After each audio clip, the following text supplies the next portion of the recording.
নানি, মা, কি হলো এভাবে চিল্লাছো কেন? বলেছিলাম না সবাইকে গোলাম খাটাবো। আপনার মেয়ে আমাদের মান সম্মান তো কিছু রাখলো না। জঙ্গলে গিয়ে কিভাবে আপনাদের বংশের নাম উজ্জ্বল করেছে দেখেন, ভালো করে দেখেন। আমরা তো সব আগে থেকেই জানতাম সুমন ওর সঙ্গে প্রেম করে তা। মানে কি?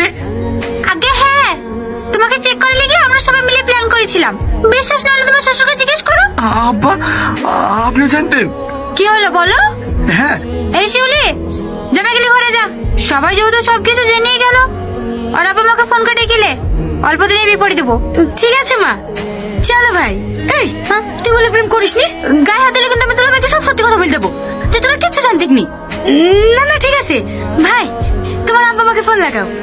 হ্যাঁ, আসেন আসেন, বসেন। ফোন করা মাত্রই এত তাড়াতাড়ি চলে আসবেন আমরা ভাবতেই পারিনি। রাস্তায় আসতে কোনো সমস্যা হয়নি তো? না না, কোনো অসুবিধা হয়নি।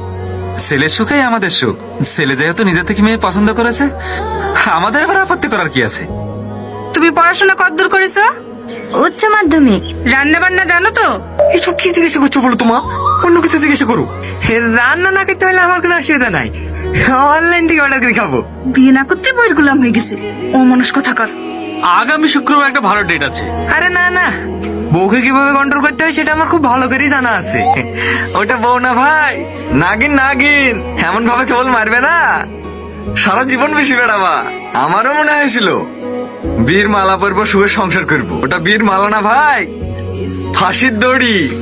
একবার পড়লে জীবন শেষ, সারা জীবন গোলামি করতে করতে কেটে যাবে।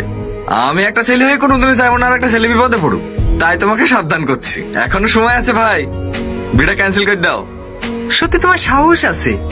আমি যদি একবার সুমনাকে বলি তুমি আর বিয়ে ভাঙতে এসছো, তাহলে তোমার অবস্থাটা কি হবে একবার ভাবতে পেরেছো? না না ভাই, খুব ভালো মেয়ে, সংসার মেয়ে। বিকের ফেলো ভাই, বিকের ফেলো। তুমি আমার ভাইরা হয়ে যাচ্ছ ভাই। ভুলো জনে কত কাউকে বলো না ভাই। আসছি ভাই।